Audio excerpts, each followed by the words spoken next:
Alors que l'industrie pharmaceutique est lancée à vive allure dans la course au vaccin contre le Covid-19, le secteur se prépare à toute éventualité en protégeant ses arrières face à d'éventuelles répercussions judiciaires.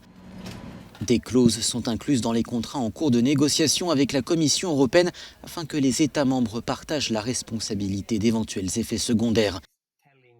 C'est un autre intérêt d'avoir ces vaccins aussi vite que possible. C'est pour ça que nous avons mis aussi dans ces contrats certaines possibilités pour indemnifier les producteurs de vaccins dans le cas de certaines responsabilités. Pour le secteur pharmaceutique, l'objectif est d'éviter de longs mois, voire années de procédures devant les tribunaux.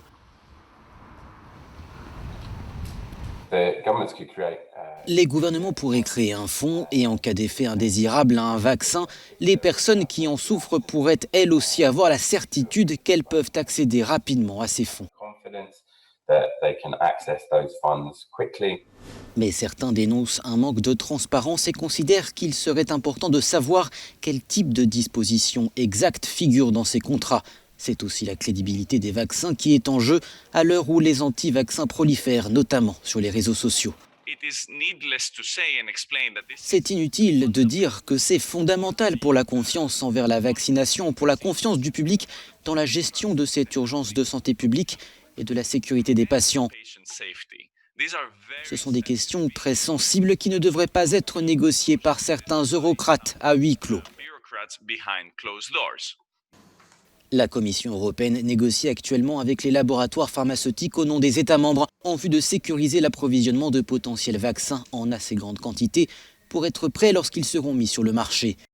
Bruxelles a déjà signé un contrat avec la société AstraZeneca pour l'acquisition de 300 millions de doses et a conclu des accords préliminaires avec 4 autres sociétés, dont Sanofi GSK et CureVac. Chaque État membre disposerait d'un nombre de doses proportionnel à sa population, mais certains pays ne risquent-ils pas d'être laissés de côté ? Ce qui m'inquiète, c'est que les nations les plus riches sont en mesure de prendre des engagements d'achat, et ce même de manière parfois unilatérale, alors que les pays pauvres n'ont pas cette possibilité. Ce que la Commission européenne tente d'éviter en apportant une contribution financière à COVAX, le dispositif d'accès mondial aux vaccins, qui s'efforce de les rendre disponibles pour tous.